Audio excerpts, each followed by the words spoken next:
कि नीतीश कुमार के 8 विधायक नदारद हैं, अंडरग्राउंड हैं, भूमिगत हैं, कहां हैं किसी को पता नहीं है। और यही चिंता का विषय इस सरकार के लिए है।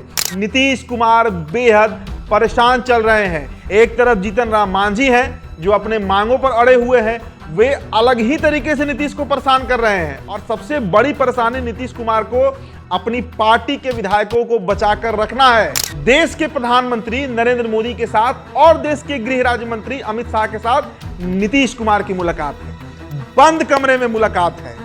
ऐतिहासिक मुलाकात माना जाएगा क्योंकि 2024 लोकसभा का को ध्यान में रखते हुए गठबंधन बना और उसके बाद नीतीश कुमार और नरेंद्र मोदी की मुलाकात। नीतीश कुमार चाह रहे हैं कि बिहार में जो सरकार है उसे अब डिसॉल्व कर दिया जाए, विधानसभा भंग कर दिया जाए। ये अपमान नीतीश नहीं सहेंगे कि विधानसभा में उनका बहुमत साबित नहीं हो सका। कभी ऐसा नहीं हुआ कि उनके पास बहुमत का जो आंकड़ा है उसको लेकर नीतीश टेंशन में रहे। आरजेडी के साथ गए तो बहुमत रहा, बीजेपी के साथ रहे तो बहुमत रहा, लेकिन इस बार उनकी पार्टी बगावत कर दी है। देखिए, एक बेहद बड़ी खबर बिहार की राजनीति से संबंधित है, जिसे लेकर आपके सामने हम हाजिर हुए हैं।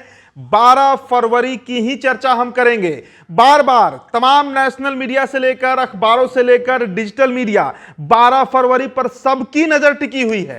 कारण समझिए, 12 फरवरी को बिहार सरकार को अपना बहुमत विधानसभा के पटल पर साबित करना होगा। बजट सत्र भी शुरू होने जा रहा है और बजट सत्र में यह नियम है कि जितने भी मेंबर ऑफ लेजिस्लेटिव असेंबली हैं यानी विधायक हैं, उन सभी की मौजूदगी अनिवार्य होती है।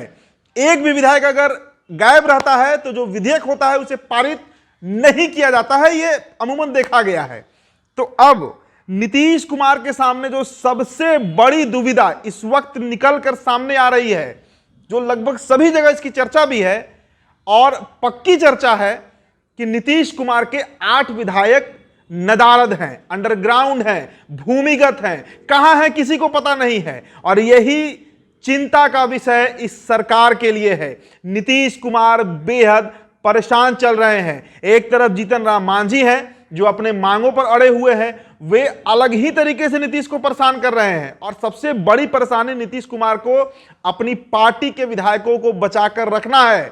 आपको याद होगा कि कुछ ही दिन पहले ललन सिंह को राष्ट्रीय अध्यक्ष पद से सिर्फ इस बात के लिए हटाया गया कि वो पार्टी तोड़ने का प्रयास कर रहे हैं।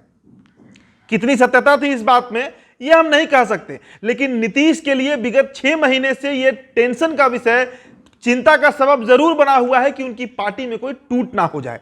और मौजूदा दृश्य जिस तरीके से दिख रहा है, इसमें कहना गलत नहीं होगा कि उनकी पार्टी के अगर सभी विधायक 12 फरवरी को फ्लोर टेस्ट में ना आए, 8 विधायक अगर गायब रहे तो इनकी सरकार गिरनी तय है। अब ऐसे में क्या करेंगे नीतीश कुमार? पहले इस बिंदु को हम समझाते हैं आपको।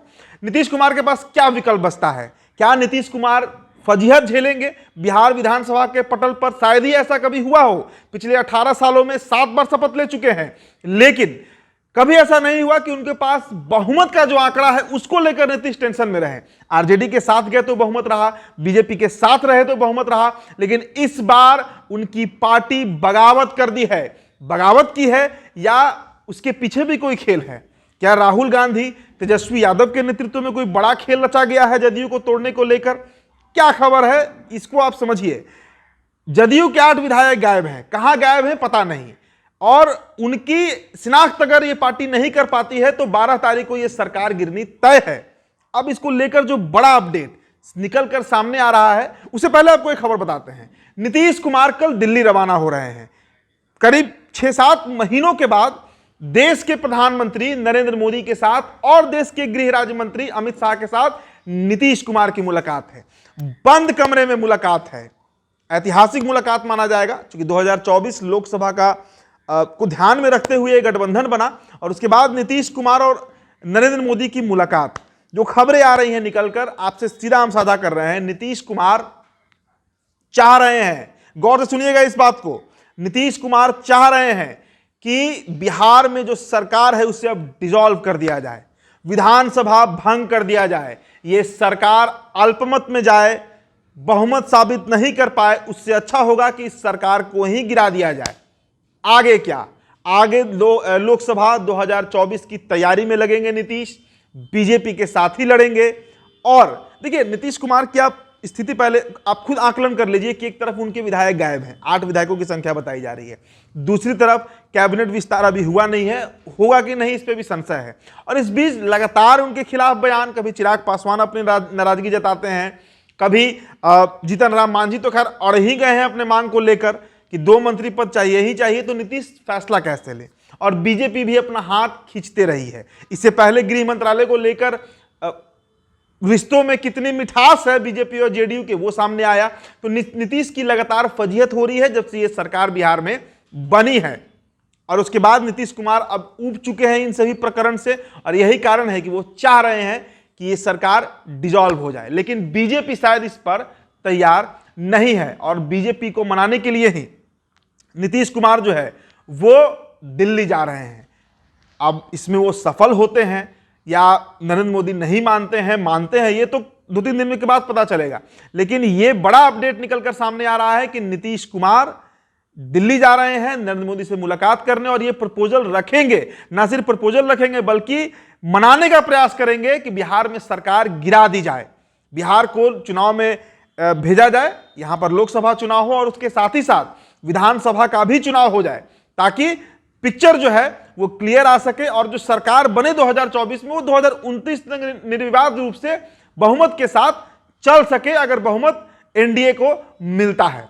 तो ये बड़ी अपडेट निकलकर सामने आ रही है। और इस बीच खेल जो है वो ये हो रहा है कि कांग्रेस के 11 विधायक को सेफ साइड में रख दिया गया है, जदयू के 8 विधायक गायब हैं, मांझी जी अपने मांगों पर अड़े हैं, और नीतीश इन सब से ऊबकर अब बिहार विधानसभा भंग करने का गुजारिश लेकर कल दिल्ली निकल रहे हैं। दिल्ली से क्या फैसला आता है इस पर सबकी नजर टिकी हुई है, लेकिन आप मानकर चलिए कि 12 फरवरी के पहले ये अपमान नीतीश नहीं सहेंगे कि विधानसभा में उनका बहुमत साबित नहीं हो सका। उससे पहले आज 6 तारीख है, 6 दिन के बाद 12 फरवरी आएगा। इस 6 दिन के अंदर में बिहार में बड़ा राजनीतिक भूकंप जो 28 जनवरी से शुरू हुआ, उसकी नियति अगले 6 दिनों में देखने को मिल सकती है। जो भी अपडेट होगा आपके साथ हम साझा जरूर करेंगे।